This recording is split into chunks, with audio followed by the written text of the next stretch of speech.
Hello friends, SLJ ಚಾನಲ್ಗೆ ಸ್ವಾಗತ.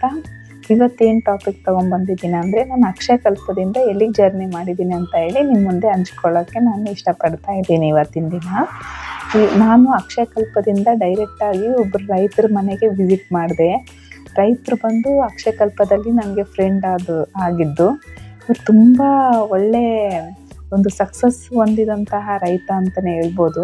ತುಂಬ ಚೆನ್ನಾಗಿ ಇರುವಂಥ 4 ಎಕರೆಯಲ್ಲೇ ತಿಂಗಳ ಒಳ್ಳೆ ಆದಾಯ ಮಾಡ್ತೀನಿ ಅಂತ ಹೇಳಿದರು. ನಾನು ಅವ್ರ ಸ್ಟೋರಿ ಕೇಳಿ ತುಂಬ ಇನ್ಸ್ಪೈರ್ ಆದೆ.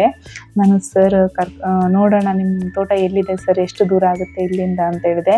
ಖಂಡಿತ ವಿಸಿಟ್ ಮಾಡಿ ಮೇಡಮ್, ತುಂಬ ಜನ ವಿಸಿಟ್ ಮಾಡ್ತಾರೆ ನಮ್ಮ ತೋಟಕ್ಕೆ, ಇಲ್ಲಿಂದ ತುಂಬ ಹತ್ತಿರ, ಪ್ಲೀಸ್ ಬನ್ನಿ ಅಂತ ಹೀಗೆಲ್ಲ ಹೇಳಿದರು. ನನಗೂ ತುಂಬ ಕ್ಯೂರಿಯಸ್ ಇತ್ತು, ಅಷ್ಟೆಲ್ಲ ಅದು ಮಾಡ್ಬೋದಾ, 4 ಎಕರೆಯಲ್ಲೇ ಹಿಂಗೆಲ್ಲ ಮಾಡ್ಬೋದಾ ಅಂತ ತುಂಬ ಆಸೆಯಿಂದ ನಾನು ಅವ್ರು ವಿಸಿಟ್ ಮಾಡೋಣ, ಏನು ಸುಳ್ಳು ಹೇಳ್ತಾ ಇದ್ದಾರೋ ನಿಜನೋ ಅಂತ ತಿಳ್ಕೊಳ್ಳೋಣ ಅಂತ ಹೇಳಿ ಹೋಗಿದ್ದೆ. ತುಂಬ ಅಂದರೆ ತುಂಬ ಚೆನ್ನಾಗಿ ಮಾಡಿದರು ಫ್ರೆಂಡ್ಸ್. 4 ಎಕರೆಯಲ್ಲೇ ತುಂಬ ಚೆನ್ನಾಗಿ ಅವರು ಒಂದು ನೇರಳೆ ಹಾಕಿದ್ರು, ನೇರಳೆ ಮತ್ತು ತುಂಬ ಔಷಧಿ ಗಿಡಗಳು ಹಾಕಿದ್ರು, ಎಲ್ಲ ಥರದ ಗಿಡಗಳ್ನ ಅವ್ರು ಬೆಳೆಸಿದ್ರು. ಹಾಗೆ ಜೇನು ಸಾಕಾಣಿಕೆನೂ ಮಾಡ್ತಾಯಿದ್ರು. ಅವರು ಜೇನು ಸಾಕಾಣಿಕೆ ಡಬ್ಬಗಳನ್ನ ತಂದಿದ್ರು. ಒಂದಕ್ಕೆ ಬಂದು 1 ಲಕ್ಷ ಬೀಳುತ್ತೆ ಅಂತ ಹೇಳ್ತಾಯಿದ್ರು. ಆ ಡಬ್ಬಗೆ 50ರಿಂದ 1 ಲಕ್ಷ ಬೀಳುತ್ತೆ, ಈಗೆಲ್ಲ ತಂದಿಡ್ಬೋದು.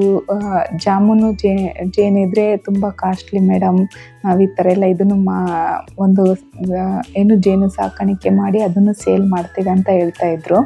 ತುಂಬ ಖುಷಿ ಆಯಿತು. ಅವ್ರ ಮನೆ ಚಿಕ್ಕದಿದ್ರು ಮನಸ್ಸು ತುಂಬ ದೊಡ್ಡದಿತ್ತು ಫ್ರೆಂಡ್ಸ್. ರೈತರು ಅಂದ್ರೇ ಹಾಗೆ ಅಲ್ವಾ, ಮನೆ ಚಿಕ್ಕದಿದ್ರು ಮನಸ್ಸು ತುಂಬ ದೊಡ್ಡದಿರುತ್ತೆ. ಹೋದ್ಮೇಲೆ ಅವ್ರದ್ದೆಲ್ಲ ಎಕ್ಸ್ಪ್ಲೇನ್ ಮಾಡ್ತಾಯಿದ್ರು, ನಾವು ಹೇಗೆ ಮಾಡ್ತೀವಿ ಪ್ರಾಡಕ್ಟ್ನೆಲ್ಲ, ಈ ಥರ ರೆಡಿ ಮಾಡಿದ್ದೀವಿ ಅಂತ ತೋರಿಸ್ತಾಯಿದ್ರು, ಏನೆಲ್ಲ ಹಾಕ್ತೀವಿ ಅಂತ. ಅದಾದಮೇಲೆ ಅವರು ಫಾರ್ಮ್ ವಿಸಿಟಿಗೆ ಕರ್ಕೊಂಡೋದ್ರು, ಈ ಥರ ಫಾರ್ಮ್ ಮಾಡಿದ್ದೀವಿ ಅಂತ. ಪ್ರತಿಯೊಂದು ಗಿಡದ ಬಗ್ಗೆ ಎಕ್ಸ್ಪ್ಲೇನ್ ಮಾಡ್ತಿದ್ರು, ಯಾವುದೆಲ್ಲ ಔಷಧಿ ಗಿಡಗಳಿದ್ದಾವೆ, ಯಾವುದೆಲ್ಲ ಹಣ್ಣಿನ ಗಿಡಗಳಿದ್ದಾವೆ ಅಂತ. ಪ್ರತಿಯೊಂದು ಚೆನ್ನಾಗಿ ಅವರು ಎಲ್ಲಿಂದ ತಂದಿದ್ದು, ಹೇಗೆ ನಾವು ಒಂದು ಭೂಮಿನ ಒಂದು ಹದ ಮಾಡ್ತೀವಿ ಅಂತಲೂ ಹೇಳ್ಕೊಡ್ತಾಯಿದ್ರು ನನಗೆ. ಈ ಕಸ ಕಡ್ಡಿ ಮತ್ತು ಈ ಒಂದು ಪೊರಕೆ, ಒಂದು ತೆಂಗಿನ ಗಿಡದ ಪೊರಕೆಗಳು ಬರ್ತಾವಲ್ಲ ಫ್ರೆಂಡ್, ಅವನ್ನೆಲ್ಲ ಹಾಕಿಬಿಟ್ಟು ಭೂಮಿಯಲ್ಲಿ ಗೊಬ್ಬರ ಆಗೋವರೆಗೂ ಬಿಡ್ತಾರಂತೆ. ಆಮೇಲೆ ಆ ಗೊಬ್ಬರನೇ ಒಂದು ಒಳ್ಳೆ ಫಲವತ್ತತೆ ಮಣ್ಣಾಗುತ್ತಂತೆ, ಫಲವತ್ತತೆ ಆಗಿ ಅದು ಕನ್ವರ್ಟ್ ಆಗುತ್ತಂತೆ. ಹಾಗಾಗಿ ಅದಕ್ಕೇನು ನಮ್ಮ ಭೂಮಿಗೆ ಏನು ಅಷ್ಟು ನಾವು ರಾಸಾಯನಿಕ ಗೊಬ್ಬರ ಯಾವುದು ಯೂಸೇ ಮಾಡಲ್ಲ ಮೇಡಮ್, ಆರ್ಗ್ಯಾನಿಕ್ ಒಂದೇ ನಾವು ಯೂಸ್ ಮಾಡೋದು ಅಂತ ತುಂಬ ಚೆನ್ನಾಗಿ ಹೇಳ್ತಾಯಿದ್ರು. ಈ ತೆಂಗಿನ ಪೊರಕೆ ಹಾಕಿದ್ದಾರೆ ನೋಡಿ ಫ್ರೆಂಡ್ಸ್, ಆ ಥರ ಹಾಕ್ತಾರೆ, ಅದು ಸ್ವಲ್ಪ ದಿನದಲ್ಲೇ ಗೊಬ್ಬರ ಆಗಿ ಕನ್ವರ್ಟ್ ಆಗುತ್ತಂತೆ. ಅದು ತುಂಬ ವೀಳ್ಯದೆಲೆ ಅದು ಎಲ್ಲ ಮೇಡಮ್ ಚೆನ್ನಾಗಿ ಎಕ್ಸ್ಪ್ಲೇನ್ ಮಾಡ್ತಾಯಿದ್ರು. ಸರ್ ಮೇಡಮ್ ಇಡೀ ಫ್ಯಾಮ್ಲಿನೇ ಬಂದಿತ್ತು ನನಗೆ ಎಕ್ಸ್ಪ್ಲೇನ್ ಮಾಡೋಕ್ಕೆ. ಈ ಥರ ನಾವು ಸಾಕಿದ್ದೀವಿ, ಅವ್ರಿಗೆ ಎಷ್ಟೊಂದು ಖುಷಿ ಇತ್ತು ಅಂತ ಹೇಳಿದರೆ ಒಂದು ಎಕ್ಸ್ಪ್ಲೇನ್ ಮಾಡೋಕ್ಕೆ.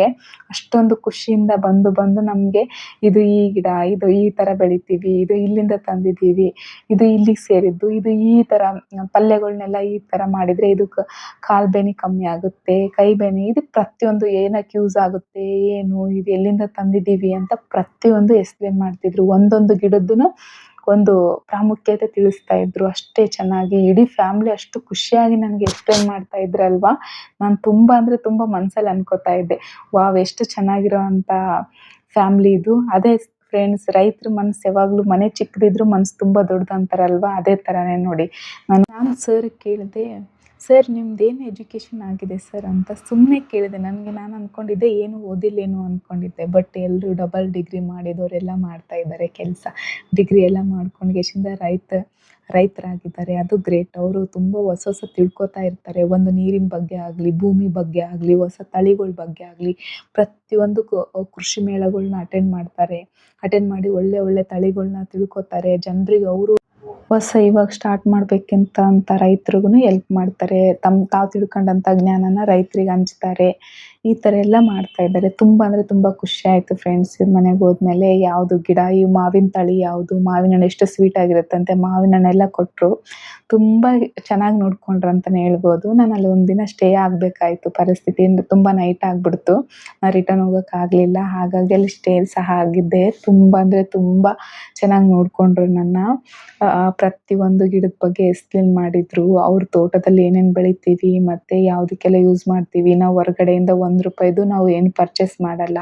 ಮಾಡಿದರೆ ಎಣ್ಣೆ, ಒಂದು ಮಾತ್ರ ನಾವು ಮಾಡೋದು ಅಂತ ಹೇಳ್ತಾ ಇದ್ರು. ಎಣ್ಣೆ ಒಂದು ಮಾಡ್ತೀವಿ ಮೇಡಮ್, ಅದು ಬಿಟ್ಟರೆ ಅದನ್ನು ಒಂದೊಂದು ಸರಿ ನಾವು ತುಪ್ಪದಿಂದನೇ ಮಾಡ್ಕೊಂಡ್ಬಿಡ್ತೀವಿ. ನಮ್ಗೆ ಅಷ್ಟು ಖರ್ಚು ಬರಲ್ಲ, ನಮಗೆ ದುಡ್ಡು ಅನ್ನೋ ಅವಶ್ಯಕತೆನೇ ಇಲ್ಲ. ನಾವು ನಮ್ಮ ಆಹಾರನ ನಾವೇ ಬೆಳ್ಕೋತಾ ಇದ್ದೀವಿ. ನಾವು ಈ ಒಂದು ಹೌದಲ್ವಾ ಫ್ರೆಂಡ್ಸ್, ಅವ್ರು ಹೇಳಿದ್ದು ನಿಜ ಅಲ್ವಾ? ನಮ್ಮದೇ ಆಹಾರನ ನಾವು ಬೆಳ್ಕೊಂಡಾಗ ನಮಗೆ ದುಡ್ಡು ಅಂತ ಅವಶ್ಯಕತೆ ಇರೋದೇ ಇಲ್ಲ. ಎಲ್ಲ ನಮ್ಮಲ್ಲೇ ಎಲ್ಲ ರುಚಿಕರ ಆದಂಥ ಹಣ್ಣುಗಳು, ತರಕಾರಿ, ಸೊಪ್ಪು ಎಲ್ಲ ಸಿಗುವಾಗ ನಮ್ಗೆ ಯಾಕೆ ದುಡ್ಡು ಬೇಕಾಗುತ್ತೆ? ಹಾಗೆ ನಾನು ಯೋಚನೆ ಮಾಡ್ತಾ ಇದ್ದೆ, ಎಷ್ಟು ಚೆನ್ನಾಗಿ ಇವ್ರು ಬದುಕ್ತಾ ಇದ್ದಾರೆ ಅಂತ. ಒಂದು ಸಿಟಿಯಿಂದ ತುಂಬ ದೂರದಲ್ಲಿದ್ದಾರೆ. ತುಂಬ ಚೆನ್ನಾಗಿರೋ ಒಂದು ಜೀವನನ ಕಟ್ಕೊಂಡಿದ್ದಾರೆ. ಇವರು ಬೆಂಗಳೂರಲ್ಲಿ ಸಾಕಷ್ಟು ದಿನ ವರ್ಕ್ ಮಾಡಿಬಿಟ್ಟು ಆಮೇಲೆ ಇವಾಗ ಹೋಗಿ ಊರ ಕಡೆ ಸೆಟ್ಲಾಗಿ ಒಂದು ಅವ್ರದ್ದೇ ಆದಂಥ ಒಂದು ಫಾರ್ಮ್ನ ಮಾಡಿಕೊಂಡು ನೆಮ್ಮದಿಯಾಗಿ ಜೀವನ ನಡೆಸ್ತಾ ಇದ್ದಾರೆ. ಹೊಸದು ಪ್ರಾಡಕ್ಟ್ಗಳನ್ನ ರೆಡಿ ಮಾಡ್ತಾರೆ, ಹೊಸ ಥರ ಟ್ರೈ ಮಾಡಿ ನೋಡ್ತಾರೆ. ಅದು ಸಕ್ಸಸ್ ಆಯ್ತು ಅಂತಂದರೆ ಅದು ಮಾರ್ಕೆಟಿಗೆ ತರ್ತಾರೆ, ಸೇಲ್ ಮಾಡ್ತಾರೆ. ಈ ಕೃಷಿ ಮೇಳ, ಅಕ್ಷಯಕಲ್ಪ ಇಂಥಲ್ಲೆಲ್ಲ ಅವ್ರ ಪ್ರಾಡಕ್ಟ್ನ ಪರಿಚಯ ಮಾಡಿಸ್ತಾರೆ. ಆರ್ಗ್ಯಾನಿಕ್ ಆಗಿ ಮಾಡ್ತಾರೆ, ಏನೇ ಮಾಡಿದ್ರೂ ಯಾವುದೇ ರೀತಿದು ಕೆಮಿಕಲ್ಲು ಅದು ಏನು ಅವ್ರಿಗೆ ಗೊತ್ತೂ ಇಲ್ಲ, ಅವರು ಬಳಸೋದು ಇಲ್ಲ. ಅಷ್ಟೊಂದು ಚೆನ್ನಾಗಿ ಬೇರೆಯವ್ರಿಗೂ ಕೊಡ್ತಾರೆ, ತಾವು ಅಷ್ಟೇ ಚೆನ್ನಾಗಿ ಅಷ್ಟೇ ನೀಟಾಗಿ ಬೆಳೀತಾರೆ. ಹಾಗಾಗಿ ಹಾಗೆ ಸಕ್ಸಸ್ ಕಾಣ್ತಾ ಇದ್ದಾರೆ. ಆ ಭೂಮಿ ತಾಯಿಗೆ ನಾವು ಯಾವತ್ತು ಮೋಸ ಮಾಡಲ್ವೋ ಆ ತಾಯಿ ಯಾವತ್ತಿದ್ರೂ ನಮ್ಮನ್ನ ಬೆಳೆಸ್ತಾಳೆ. ನಾವು ರಾಸಾಯನಿಕ ಗೊಬ್ಬರಗಳ್ನ ಹಾಕಿ ನಾವು ಆ ಭೂಮಿ ತಾಯಿನ ಹಾಳು ಮಾಡ್ತೀವೋ ಭೂಮಿ ತಾಯಿ ಯಾವತ್ತೂ ಬೆಳೆಸಲ್ಲ. ಆ ಥರ ಇವ್ರದ್ದೇ ಉದಾಹರಣೆ ಅಂತಲೇ ಹೇಳ್ಬೋದು. ನೋಡಿ, ಒಳ್ಳೆ 4 ಎಕರೆಯಲ್ಲಿ ಒಳ್ಳೆ ಸಾಧನೆ ಮಾಡ್ತಾ ಇದ್ದಾರೆ ಅಂತಲೇ ಹೇಳ್ಬೋದು. ಎಷ್ಟೋ ಪ್ರಾಡಕ್ಟ್ಗಳಿದ್ದಾವೆ, ಜಾಮೂನು, ಫ್ರೂಟ್ಸ್ದು ತುಂಬ ಥರದ್ದು ವೆರೈಟಿ ಐಟಮ್ಗಳನ್ನೆಲ್ಲ ಮಾಡ್ತಾ ಇದ್ದಾರೆ ಸಹ. ಪ್ರತಿಯೊಂದನ್ನು ಅವರು ವೇಸ್ಟ್ ಅಂತ ಯಾವುದು ಎಸೆಯಲ್ಲ. ಏನಾದರೂ ವೇಸ್ಟ್ ಆದಂಥ ಎಲೆಗಳು ಅವನ್ನೆಲ್ಲ ಗೊಬ್ಬರವಾಗಿ ಕನ್ವರ್ಟ್ ಮಾಡ್ತಾರೆ. ಯಾವುದೇ ಒಂದು ಹಣ್ಣಾಗಲಿ ತರಕಾರಿ ಆಗಲಿ ತಮಗೆ ತಮ್ಮ ತೋಟದ ತಾವು ತಿಂದು ಆಗಿದ್ದೆಲ್ಲ ಸೇಲ್ ಮಾಡ್ತಾರೆ. ಅದೇ ಅವ್ರಿಗೆ ಇನ್ಕಮ್ಮು. ಅವ್ರು ಅದರಲ್ಲೇ ಒಂದು ಜೀವನ ಕಟ್ಕೊಂಡಿದ್ದಾರೆ. ತುಂಬ ಚೆನ್ನಾಗಿ ಅವರು ಸೇಲ್ ಮಾಡೋಂಥ ಕೆಪಾಸಿಟಿನೂ ಇದೆ. ಯಾವಾಗ ರೈತನಿಗೆ ಮಾರ್ಕೆಟಿಂಗ್ ಬಗ್ಗೆ ಗೊತ್ತಾಗ್ತದೋ ಆವಾಗ ಅವ್ನು ಸಕ್ಸಸ್ ಹೊಂದುತ್ತಾನೆ ಅಂತ ಅವ್ರು ಹೇಳ್ತಾರೆ. ನಾವು ಅಷ್ಟೇ ನಮ್ಮದ್ರಲ್ಲೇ ಬೆಳ್ಕೊಂಡು ಏನೋ ಒಂದು ಎಕ್ಸ್ಟ್ರಾ ಆಗಿದೆ ಅಂತ ಯಾವುದೋ ಒಂದು ದುಡ್ಡಿಗೆ ಕೊಟ್ಬಿಟ್ರೆ ಅದಲ್ಲ. ಇವಾಗ ಮಾರ್ಕೆಟ್ ಎಷ್ಟು ಹೋಗ್ತಾ ಇದೆ, ಈ ಹಣ್ಣಿಗೆ ಎಷ್ಟು ಬೆಲೆ ಇದೆ, ಮಾರ್ಕೆಟ್ ಬಗ್ಗೆ ಎಲ್ಲ ತಿಳ್ಕೊಳ್ಳೋದು ಭಾಳ ಇಂಪಾರ್ಟೆಂಟ್ ಮೇಡಮ್ ಅಂತ ತುಂಬ ಚೆನ್ನಾಗಿ ಹೇಳ್ತಾ ಇದ್ರು ಅವರು. ಪ್ರತಿಯೊಂದನ್ನು ಎಕ್ಸ್ಪ್ಲೇನ್ ಮಾಡ್ತಾ ಇದ್ರು, ಹೇಗೆ ಏನು ಮತ್ತು ಮಾರ್ಕೆಟಿಂಗ್ ಹೆಂಗೆ ತಿಳ್ಕೊಬೋದು ಅಂತ. ಮತ್ತು ನೀರಿಗೆ ನೀವು ತುಂಬ ದೂರ ಇದ್ರಲ್ಲ ಸರ್, ನೀರಿಗೆ ಏನು ಮಾಡ್ತೀರಾ ನೀವು? ಕುಡಿಯೋಕ್ಕೆಲ್ಲ ನೀರು ಎಲ್ಲಿಂದ ತರ್ತೀರಾ ಅಂತ ಕೇಳಿದೆ. ಅವ್ರು ಅದಕ್ಕೆ ಉತ್ತರ ಕೊಟ್ಟರು, ನಾವು ಮಳೆ ಬರೋಂಥ ಒಂದು ನೀರನ್ನು ಮಳೆ ನೀರನ್ನ ನಾವು ಸಂಗ್ರಹಿಸಿ ಅದನ್ನು ನಮಗೆ ಕೆಲವೊಂದು ಅದು ಇವಾಗ ಹೇಗೆ ನಾವು ಕ್ರಿಮಿನಾಶಕ ಥರದ್ದೇ ಒಂದು ಪೌಡ್ರ್ ಬರುತ್ತಂತೆ, ಬ್ಯಾಕ್ಟೀರಿಯಾಗಳೆಲ್ಲ ಸಾಯೋಂಥದ್ದು. ಅದನ್ನು ನಾವು ಯೂಸ್ ಮಾಡಿ ಫಿಲ್ಟ್ರ್ ಮಾಡಿ ಆಮೇಲೆ ನಾವು ಕುಡಿಯೋದು ಮೇಡಮ್ ಅಂತ ಅವ್ರು ತುಂಬ ಚೆನ್ನಾಗಿ ಎಕ್ಸ್ಪ್ಲೇನ್ ಮಾಡಿದ್ರು. ಬಟ್ ನಾನು ಅಷ್ಟರಲ್ಲಿ ಸ್ವಲ್ಪ ಮರ್ತೋಗ್ಬಿಟ್ಟಿದ್ದೀನಿ. ನಿಮ್ಮ ಮುಂದೆ ಅಷ್ಟು ನನಗೆ ನೆನಪು ಬರ್ತಾ ಇಲ್ಲ. ಬಟ್ ನೆಕ್ಸ್ಟ್ ಟೈಮ್ ಅವ್ರ ಜೊತೆನೇ ನಾನು ಮಾತಾಡಿಸ್ತೀನಿ ನಿಮಗೆ. ನೆಕ್ಸ್ಟ್ ವಿಡಿಯೋದಲ್ಲಿ ನಾನು ಅವ್ರನ್ನೇ ಮೈಕ್ ಕೊಟ್ಟು ನಿಮ್ಗೇನಾದರೂ ಇಂಟ್ರೆಸ್ಟ್ ಇತ್ತಂದರೆ ಕಮೆಂಟ್ ಮಾಡಿ. ನಾನು ಖಂಡಿತವಾಗಿಯೂ ಅವ್ರಿಗೆ ಹೇಳ್ತೀನಿ ಯಾವ ಥರ ನೀವು ನೀರನ್ನ ಸಂಗ್ರಹಿಸಿ ನೀವು ನೀರನ್ನ ಕುಡಿತೀರಾ, ನೀರನ್ನ ರೆಡಿ ಮಾಡ್ತೀರಾ, ಒಂದು ಕುಡಿಯುವಂಥ ನೀರನ್ನ ಎಲ್ಲನೂ ನಾನು ಹೇಳ್ತೀನಿ. ಅವ್ರು ತುಂಬ ಬುದ್ಧಿವಂತರು ಇದ್ದಾರೆ. ಏನಂದರೆ ಪ್ರತಿಯೊಂದು ಅವ್ರು ಕುಡಿಯುವಂಥ ನೀರಿಗೆ ನೀರನ್ನ ಪರೀಕ್ಷೆ ಮಾಡಿ ಅವ್ರು ಕುಡಿಯೋದಂತೆ. ಅದೆಲ್ಲ ಹೇಳ್ತಾ ಇದ್ರು. ನಾವು ನೀರನ್ನ ಪರೀಕ್ಷೆ ಮಾಡ್ತೀವಿ ಮೇಡಮ್, ನಮ್ಮ ಹತ್ರದಲ್ಲಿರೋಂಥ ಕೆಲವು ಹೊಂಡಗಳಿದ್ದಾವೆ, ಅಲ್ಲೆಲ್ಲ ಚೆಕ್ ಮಾಡಿದ್ದೀವಿ. ಅಲ್ಲಿ 200-300 ತನಕ ಬಂದಿದೆ. ಹಾಗಾಗಿ ಕುಡಿಯೋಕ್ಕೆ ಯೋಗ್ಯನೂ ಇಲ್ಲ, ಸ್ನಾನ ಮಾಡೋಕ್ಕೂ ಯೋಗ್ಯ ಇಲ್ಲ ಅಂತೇಳಿ ನಾವು ಅದನ್ನ ಬಳಸ್ತಾ ಇಲ್ಲ. ನಾವು ಮಳೆ ನೀರನ್ನ ಸಂಗ್ರಹಿಸ್ತೀವಿ. ಹಾಗೆ ಇಲ್ಲೊಂದು ಹತ್ರದಲ್ಲಿದೆ, ಅಲ್ಲಿ ಕುಡಿಯೋಕ್ಕೆ ಯೋಗ್ಯ ಇರೋಂಥ ನೀರುಗಳು ಸಿಗ್ತವೆ, ಅಲ್ಲಿಂದ ತರ್ತೀನಿ ಹಾಗೆ ಅಂತ ಹೇಳ್ತಾ ಇದ್ರು. ತುಂಬ ಚೆನ್ನಾಗಿ ಅವರು ಯಾವ ಥರ ಒಂದು ಜೀವನ ನಡೆಸ್ತಾ ಇದ್ದಾರಂತ ತುಂಬ ಚೆನ್ನಾಗಿ ಎಕ್ಸ್ಪ್ಲೇನ್ ಮಾಡಿದರು. ಜೀವನದಲ್ಲಿ ಯಾವಾಗ ಕಷ್ಟ ಬೀಳ್ತೀವೋ ಆವಾಗ ಸಕ್ಸಸ್ ಹೊಂದುತ್ತೀವಿ ಅಂತ ಹೇಳ್ತಾ ಇದ್ರು. ನಾವು ತುಂಬ ಕಷ್ಟಪಟ್ಟು ಮುಂದೆ ಬರಬೇಕಂತ ಪ್ರಯತ್ನ ಪಟ್ಟು ಬರ್ತಾ ಇರೋದು ಮೇಡಮ್. ಎಲ್ರಿಗೂ ಸಿಟಿ ಜೀವನದಲ್ಲಿ ಸೆಟ್ಲ್ ಆಗಿಬಿಟ್ರೆ ಹಳ್ಳಿ ಜೀವನ ಬೇಡ ಅಂತಾರೆ. ಬಟ್ ನಮ್ಮ ಸಿಟಿಗೆ ಹೋಗೋಕ್ಕಿಂತ ಮುಂಚೆನೇ ಒಂದ್ಸರಿ ಯೋಚನೆ ಮಾಡಿ ಇಲ್ಲೇ ನಾವು ಮಾಡ್ಬೋದಲ್ಲ ನಮ್ಮ ಅಪ್ಪ ಅಮ್ಮನ ನೋಡಿಕೊಂಡು ಅಂತ ಒಂದು ಏಜಲ್ಲಿರೋಂಥ ಹುಡುಗರು ಥಿಂಕ್ ಮಾಡಿದರೆ ಒಳ್ಳೆ ಸಕ್ಸಸ್ ಆಗ್ಬೋದು ಮೇಡಮ್. ತುಂಬ ಜನಕ್ಕೆ ಇವಾಗ ಆರ್ಗ್ಯಾನಿಕ್ ಆಗಿ ಬೆಳಿತೀವಿ ಅಂತಂದರೆ ತುಂಬ ಬೆಲೆ ಇದೆ. ಆ ಒಂದು ಪ್ರಾಡಕ್ಟ್ಗಳಿಗೆ ತುಂಬ ಎಲ್ಲಿಲ್ಲದ ಬೇಡಿಕೆ ಇದೆ, ಎಲ್ಲಿಲ್ಲದ ಬೆಲೆ ಇದೆ. ಅದನ್ನ ತಿಳ್ಕೊಂಡು ರೈತರು ಇವಾಗ ಯುವಕರು ಮುಂದೆ ಬಂದರೆ ಮುಂದೆ ಒಳ್ಳೆ ಸಕ್ಸಸ್ ಆಗ್ಬೋದು.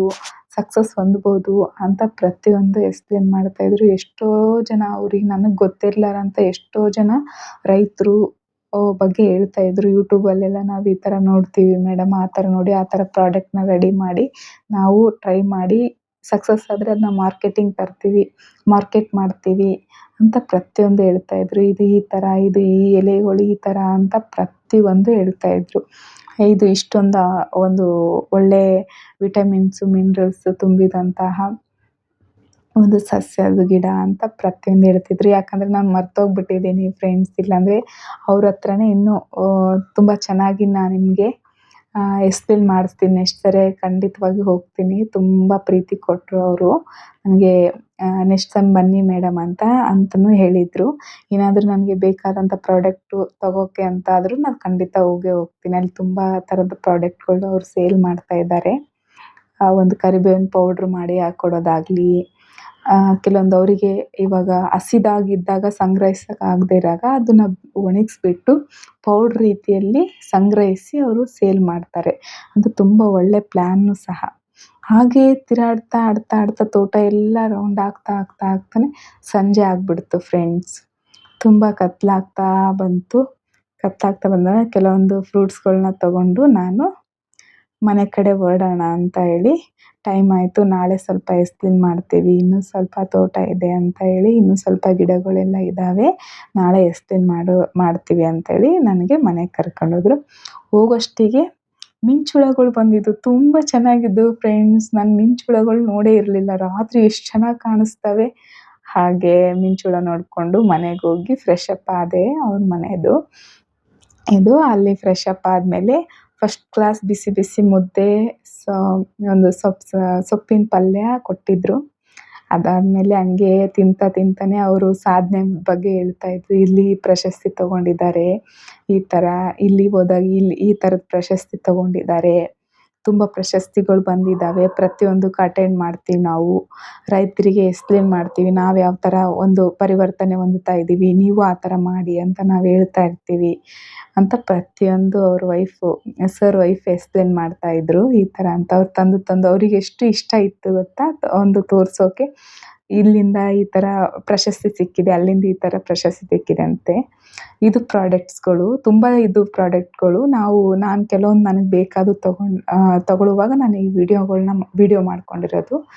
ಸರ್ ಪೂಜೆ ಮಾಡೋದು, ಬೆಳಗ್ಗೆ ನಾನು ಅಲ್ಲಿದ್ನಲ್ವ, ಸ್ಟೇ ಆಗಿರೋದ್ರಿಂದ ಬೆಳಗ್ಗೆ ಪೂಜೆ, ಅದು ಒಂದು ಒಳ್ಳೆ ಮಕ್ಕಳು ಓದೋದು, ಒಂದು ಒಳ್ಳೆ ಸರ್ ಪೂಜೆ ಮಾಡೋದು, ಹೆಂಡ್ತಿ ಆದವರು ಅಡುಗೆ ಮಾಡೋದು, ತುಂಬ ಚೆನ್ನಾಗಿ ಹಳೇ ಕಾಲದ ಕಲ್ಚರ್ನ ಅವ್ರ ಮನೇಲಿ ನೋಡಿದೆ. ತುಂಬಾ ಚೆನ್ನಾಗಿತ್ತು. ಬೆಳಗ್ಗೆ ನೋಡಿ ಬಿಸಿಲು ಹೇಗಿತ್ತಂತೆ, ಬೆಳಗಿನ ಬಿಸಿಲಿದು. ಅವತ್ತು ಅಮಾವಾಸ್ಯೆ ಇರೋದ್ರಿಂದ ನಾವು ಎದ್ದುಬಿಟ್ಟು ಸ್ನಾನ ಮಾಡ್ಕೊಂಬನ್ನಿ ಅಂತ ಹೇಳಿದರು. ಮಾಡ್ಕೊಂಬಂದಮೇಲೆ ಫ್ರೆಶ್ ಅಪ್ ಆಗಿ ಇನ್ನೇನು ನಾನು ಹೊರಡೋಣ ಅಂತ ರೆಡಿ ಆಗ್ತಾಯಿದ್ದೆ. ಸರ್ನ ಪೂಜೆ ಅದು ಎಲ್ಲ ಮಾಡ್ತಾಯಿದ್ರು. ಅಲ್ಲಿ ಯಾವ್ಯಾವ ಥರದ ಹೂಗಳಿದ್ದಾವೆ ಅಂತ ಎಲ್ಲ ಹೂಗಳು ತೋರಿಸ್ತಾಯಿದ್ರು. ನಾವು ಈ ಎಲ್ಲ ಹೂಗಳು ಮಾಡ್ತೀವಿ ಅಂತ. ಆಮೇಲೆ ಮೇಡಮ್ ಬನ್ನಿ ಅಮ್ಮ, ನಾನು ಇಲ್ಲೇ ಪಕ್ಕದಲ್ಲೇ ದೇವಸ್ಥಾನ ಇದೆ, ದೇವಸ್ಥಾನ ತೋರಿಸ್ತೀನಿ ಅಂತ ಹೇಳಿದರು. ನಾನು ಅದಕ್ಕೆ ಓಕೆ ಬರ್ತೀನಿ ಅಂತೇಳಿ ಅವರೇ ಸ್ಕೂಟಿಯಲ್ಲಿ ಕರ್ಕೊಂಡು ಹೋದರು. ಹತ್ರದಲ್ಲಿದೆ ಅಂತ, ಅವತ್ತು ಅಮಾವಾಸ್ಯೆ ಇರೋದ್ರಿಂದ ಕರ್ಕೊಂಡೋಗಿದ್ರು. ನಾನು ಹೋಗಿ ಅಲ್ಲಿ ಒಂಥರ ಅಂದರೆ ತೋಟದಿಂದ ಸ್ವಲ್ಪ ದೂರ ಇತ್ತು. ಅಲ್ಲೆಲ್ಲ ಹೋಗಿ ಪೂಜೆ ಗೀಜೆ ಮಾಡೋದು, ಸ್ವಲ್ಪ ಫೋಟೋಶೂಟ್ಗೆಲ್ಲ ಸ್ಟಾರ್ಟ್ ಮಾಡಿದ್ದೆ. ಚೆನ್ನಾಗಿದೆ, ಅಲ್ಲಿ ಚೆನ್ನಾಗಿ ಕಾಣಿಸುತ್ತೆ ಅಂತ. ಅವತ್ತೊಂಥರ ಒಳ್ಳೆ ಬಿಸಿಲಿತ್ತು ಫ್ರೆಂಡ್ಸ್. ಅಂದರೆ ಬೆಳಗ್ಗೆ 9 ಗಂಟೆಗೆಲ್ಲ ಚೆನ್ನಾಗಿ ಬಿಸಿಲು ಬಂದುಬಿಟ್ಟಿತ್ತು. ಹಾಗಾಗಿ ಅಲ್ಲಿ ಹೋದ್ಮೇಲೆ ಪೂಜೆ ಮಾಡ್ತಾನೆ ಮೇಡಮ್ ಜೊತೆ ಮಾತಾಡ್ತಾನೆ ಅವರೆಲ್ಲ ಎಕ್ಸ್‌ಪ್ಲೇನ್ ಮಾಡ್ಕೊತ ಕರ್ಕೊಂಡು ಹೋಗ್ತಾಯಿದ್ರು. ಯಾರೇ ಬಂದರೂ ನಮ್ಮ ಮನೆಗೆ ಇಲ್ಲಿ ಕರ್ಕೊಂಬರ್ತೀವಿ ಅಮ್ಮ, ಇಲ್ಲಿ ಹತ್ರ ಅಲ್ವಾ, ಇಲ್ಲಿ ಒಂಥರ ಶಾಂತವಾಗಿರುತ್ತೆ ಹಾಗೆ ಅಂತ ಹೇಳ್ತಾ, ಇದು ನೀರು ನಾವು ಕುಡಿಯೋಕ್ಕೆ ಯೂಸ್ ಮಾಡ್ತೀವಮ್ಮ, ಇದು ಒಳ್ಳೆ ಇದೆ, ಇದು ಕುಡಿಬೋದು ಈ ನೀರನ್ನ ಅಂತ ಹೇಳ್ತಾಯಿದ್ರು. ಅದೇ ಹಾಗೆಯೇ ಅಲ್ಲಿ ಹೂವು ಆಗಿತ್ತು, ಒಂದು ಹೂವನ್ನ ಕಿತ್ಕೊಂಡ್ಬಂದು ನನಗೆ ಕೊಟ್ಟರು. ಇದನ್ನು ಚೆನ್ನಾಗಿದೆ ಅಂತ ಹೇಳಿ ಅದ್ರ ಜೊತೆನೇ ಸ್ವಲ್ಪ ಫೋಟೋಶೂಟ್ ಎಲ್ಲ ಮಾಡಿಕೊಂಡೆ ಅದನ್ನ ಇಟ್ಕೊಂಡು. ತುಂಬ ಚೆನ್ನಾಗಿತ್ತು ಫ್ರೆಂಡ್ಸ್. ಹೂವು ಅಲ್ಲೇ ಕೆರೆ ಎಲ್ಲ ಇತ್ತಲ್ವ, ಅಲ್ಲಿ ತುಂಬ ಹೂಗಳು ಆಗ್ತವೆ ಅಂತ ಹೇಳಿಗೆಶಿಂದ ನನಗೆ ಕಿತ್ಕೊಂಡ್ಬಂದು ಕೊಟ್ಟರು. ಅವ್ರ ಮಕ್ಕಳು ತುಂಬ ಒಳ್ಳೆಯವರಾಗಿದ್ದರು. ತುಂಬ ಚೆನ್ನಾಗಿ ಅಕ್ಕ ಅಕ್ಕ ಅಂತ ಹೇಳ್ಕೊತ ಎಲ್ಲ ಏನಾದರೂ ತಂದ್ಕೊಡೋದಾಗ್ಲಿ, ಹೆಲ್ಪ್ ಮಾಡೋದಾಗ್ಲಿ, ಅದು ತೋರ್ಸೋದಾಗ್ಲಿ ತುಂಬ ಕ್ಯೂರಿಯಾಸಿಟಿಯಿಂದ ಆ ಥರ ತೋರಿಸ್ತಾ ಇದ್ರು. "ಅಕ್ಕ ಇಲ್ಲಿ ನೋಡಿ, ಅಕ್ಕ ಅಲ್ಲಿದೆ, ಇದು ಈ ಥರ ಇದೆ, ಆ ಥರ ಇದೆ" ಅಂತ ಎಲ್ಲ ಹೇಳ್ತಾ ಇದ್ರು.